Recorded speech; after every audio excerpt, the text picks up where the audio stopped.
Cool. Cool. Hi, welcome to this episode of AVSocial, episode 13. I'm Dawn Mead. I'm one of your hosts. As usual, with me is our co-host, Kelly Perkins. Say hi, Kelly. Good morning, everyone. And we are very excited. I know I'm very excited today to have a very special guest. We're joined today by Peter Shankman. If you don't know who Peter Shankman he's a genius. He's written 4 books. The most recent is what we're going to be discussing today, which is Zombie Loyalists, using great service to create rabid fans. So welcome, Peter. Hey, good to be here. Thanks. So, as I said, I'm very thrilled to have Peter with us today. I'm a longtime fan of his work. For those of you that have ever taken my class on social media at Infocom, Peter is the genius behind Help a Reporter Out, or HARO. He invented the service that basically has gotten a lot of us a lot of press over the years. And he continues sharing the good word, most recently with this book. So, Peter, could you tell us a little bit about zombies? I mean, zombie loyalists. Why zombies? Well, zombies are really interesting in the respect that they really only have one goal, and that is to breed, right? All they do is they eat and they feed. That's their entire world.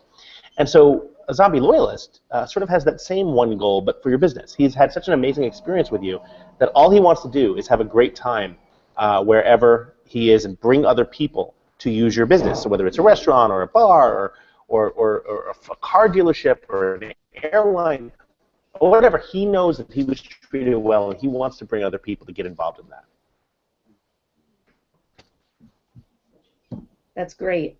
I know a little bit about AVSocial, AV Nation. We're the audiovisual technology industry, very small, very niche kind of industry, and a lot of the topics covered in your book are things that our industry has traditionally struggled with.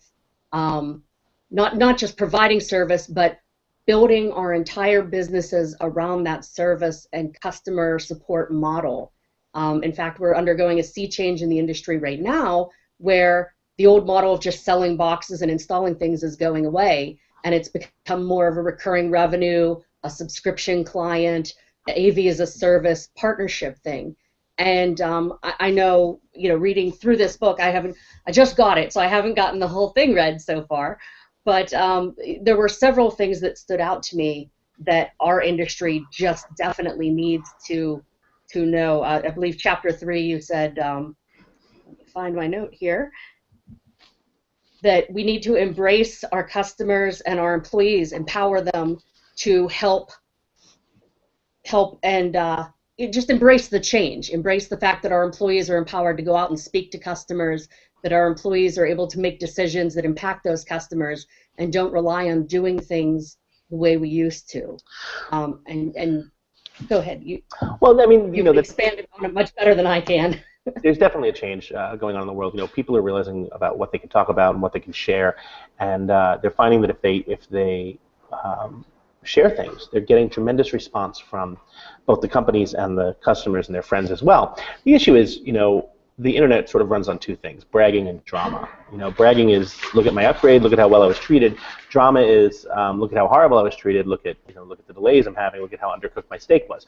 And so what we're finding is that the more the customer service really starts on the ground floor, that it comes from the CEO and works all the way downward, that people say, hey, you know what, I had a great experience. My employees are empowered to give my customers great experiences, and they'll never get in trouble for going above and beyond. They'll only get in trouble for not doing enough.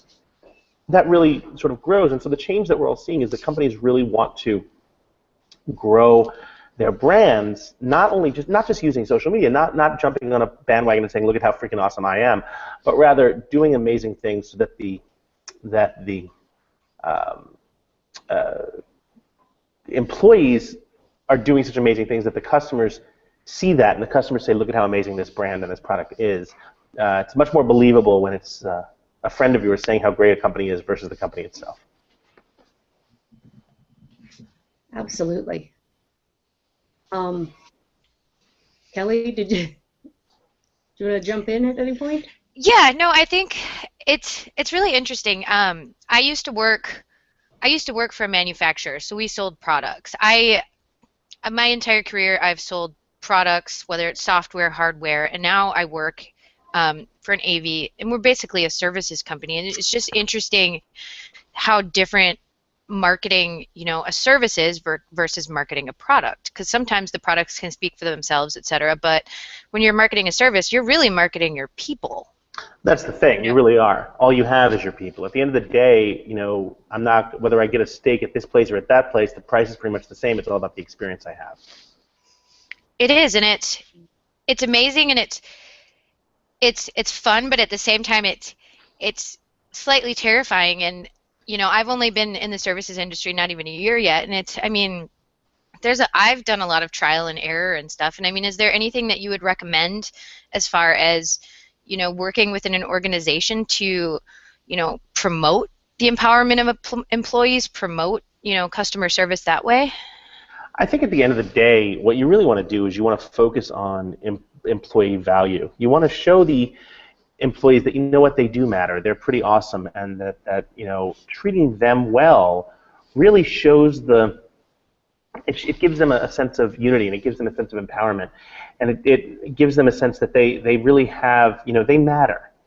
Their world matters, and what they do matters, and that's pretty awesome, because it makes it beneficial for them to want to help the customers on their own. Yeah, my old boss always said that, he's like empower your employees to do what they love to do. And once they do, once they're passionate about what they love to do, everything else becomes easy, because they're excited to go to work. They're excited to work with each other, and there's that air of, and people can see that. Your customers can see if people are happy at their work, and no question about it. And again, look, this isn't rocket science. You're not sitting there trying to change the world. What you're doing is you're simply saying, we want to create a better experience, and we want to help the employees. As an employee, we want to help you do that. We want to give you the permission to do that. We want to empower you to do that. But it has to start with the right hires. It has to start with companies hiring the right people. Ritz-Carlton doesn't hire people that can make beds. Ritz-Carlton hires people that love people, and that's a big difference. Makes total sense. Absolutely. Yeah, I think you've mentioned, I heard you on another podcast, Peter, you said you want to hire the person for their personality, because you can train a skill set. You don't always train the personality. To what Kelly said, you had some statistics in your book just at the beginning there that really struck me. A Fortune 50 company said over 60% of their employees said they'd work harder, they'd take better care of customers, and they'd be more present in their workplace if they felt like their employer cared about them. And you said, treat your employees like superheroes, and they will help you build this zombie army. That's the goal. It really is, and it's so sad. It's so sad because companies just so don't do it. They don't realize that it's the littlest, tiniest things. All they need to do to fix the world. But for whatever reason, that's just not their goal. But we're starting to see the change. Right. Well, so to that point, how do we create zombie loyalists, or at its heart, what makes a zombie loyalist a zombie loyalist? A zombie loyalist has simply been treated better than they expected. We expect to be treated like crap. We expect our coffee to be cold, or our food not to be right, or whatever it is. We expect all of that, and so as long as we treat a little bit better, the customers we have, they will bring us the customers we want. We spend way too much time. Focusing on getting new customers, but we don't necessarily spend enough time focusing on the customers we have. And at the end of the day, the customers you have will bring you the customers you want pretty much every single time. Right.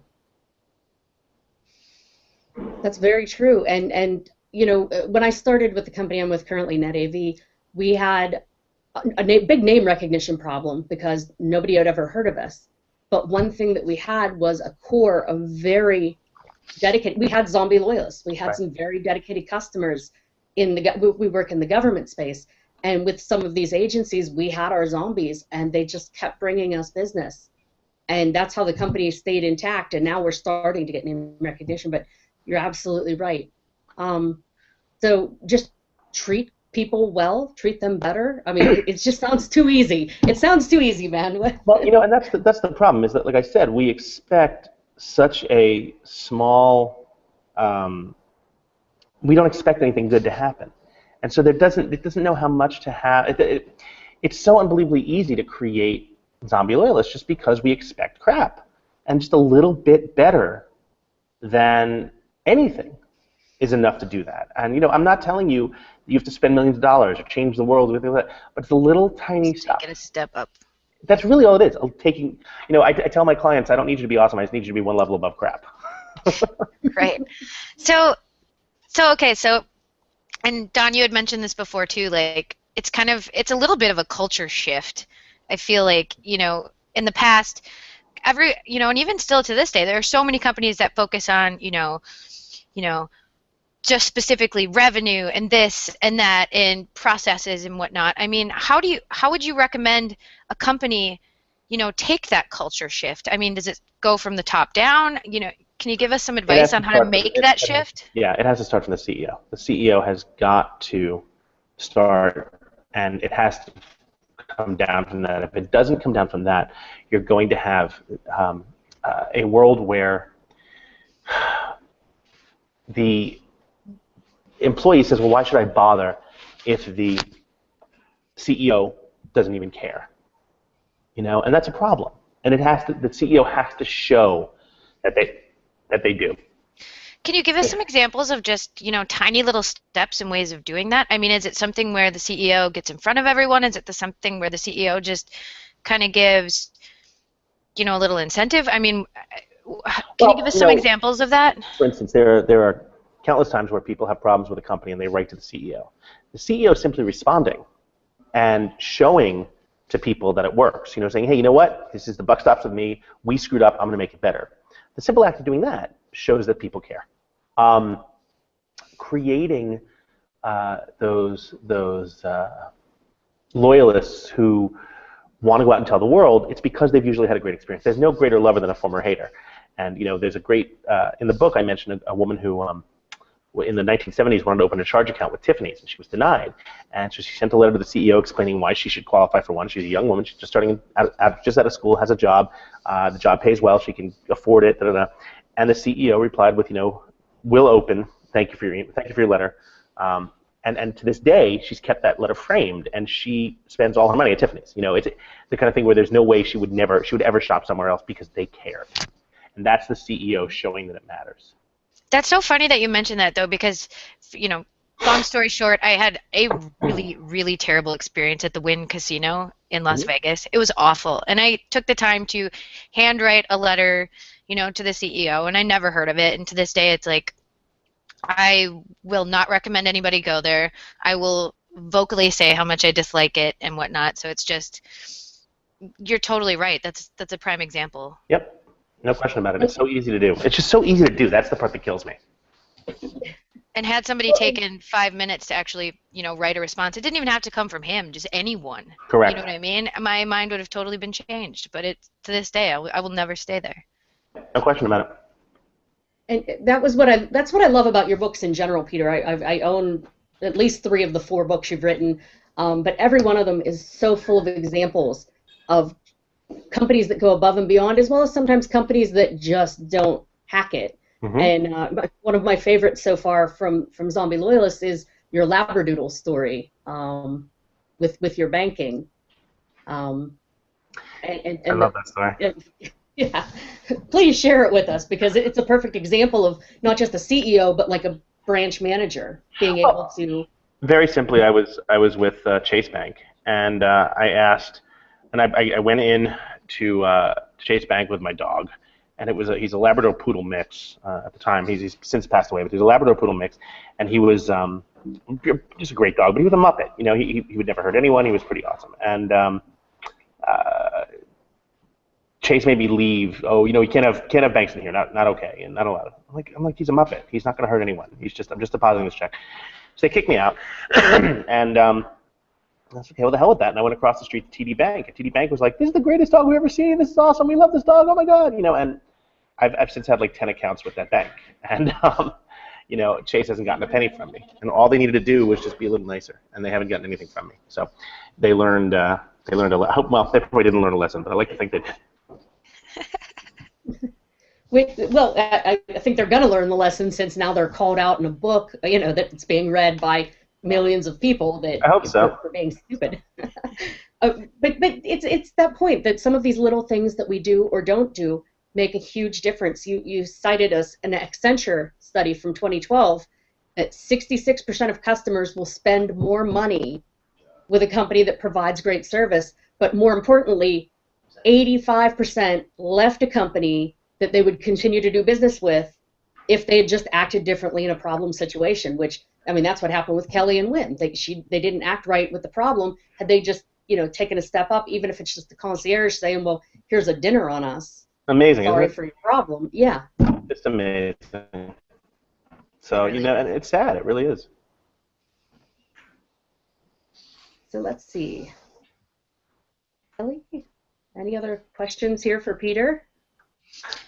I think at the end of the day, companies just need to realize that they have the ability to do incredible things. They just have to sort of take the gamble to do it. So many companies don't do something new because it's not the way they've always done things. And what they're finding out is that that's actually a problem. Take that risk, and especially in today's world where everyone's talking online, you'd be amazed how well it'll work for you. That's like my least favorite probably phrase I've ever heard. I hate it, and I hear it all the time. Why do you do something this way? Why do you do something that way? Well, it's because we've always done it that way. Yeah, it's a problem. It drives me nuts. Definitely a problem. Right? Let's see. I tend to answer questions a lot, and this has always happened. Like, people get such direct answers from me. They're like, "Okay, well, we have 20 minutes left, and we have nothing else to ask you." I'm like, "Sorry, I speak so fast." I don't mind. I speak fast myself, and I'm just also kind of a little bit. I sound like a total fangirl, but I really am. I've been a follower of your career and your books and your podcasts and everything, blogs for like 10 years now, and ask the other folks at AV Nation. When I first heard that you were willing to be on the show, I literally fangirled in typing in all caps for like a couple of days. So part of mine is like talk more about the book, but part of mine is, oh my God, I'm talking to Peter Shankman right now, so this is very cool. I appreciate that. Thank you. Kelly, do you have any further questions? It's fun. It's like I'm One Direction. This is awesome. I honestly, I don't at this point. I haven't read the book yet. I just ordered it online, so I'm waiting. I'm waiting from Amazon to get my copy. So I'm really excited. We'll do this again. Yeah, I appreciate it. I'd love it. Yeah, no worries. And if you ever want to come on and talk about anything, we're always happy to have you here.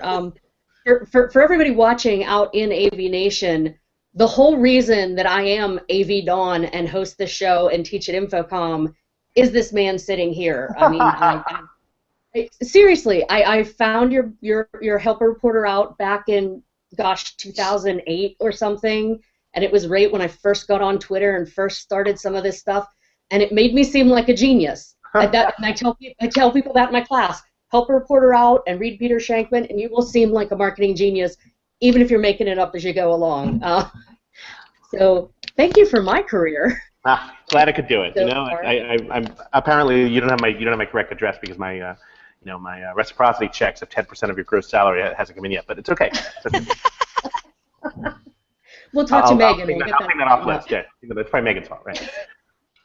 Well, do you wanna maybe leave us with some words of wisdom? Sure. Best advice I can give you is do one thing every day that scares you. That's usually the best way to start anything, and even if that in a simple company is going up to your boss and saying, "Hey, you know what? Let's be nicer." That can do a lot. I remember working AV in high school. I went to high school of performing arts, and I ran stage crew. And one day I discovered that there was a feature in the soundboard called the God mic, which was this little tiny patch. You press the button and you could talk into it, and it would broadcast throughout the entire concert hall. And so I remember I was hiding in the sound booth, and the teacher who ran stage crew came in, and he didn't know anyone was there. And so out of the blue, "What are you doing there?" And he must have jumped 15 feet and threatened to kick me off stage crew. But in the end, he said, "I saved you because you're pretty much a nice kid. He goes, you scared the hell out of me this time, but you're usually a nice kid, so I'll let it slide. And so nice apparently does work, and it was funny as hell to watch him jump. So Fun with AV, absolutely. Well, folks, that's Peter Shankman. He's the author of Zombie Loyalists, as well as Nice Companies Finish First, Customer Service Rules for Social Media World. Can we do that? And he has a blog at shankman.com. He has masterminds. He travels all around the world having these meetings, and he's like a genius. So if you want to learn about marketing, follow this guy. Check out his new book, Zombie Loyalists. And Peter, seriously, thank you so much for being here today. I really appreciate my it. pleasure, guys. Anytime. Thanks, Peter. All right, guys, take care. Bye-bye. Bye.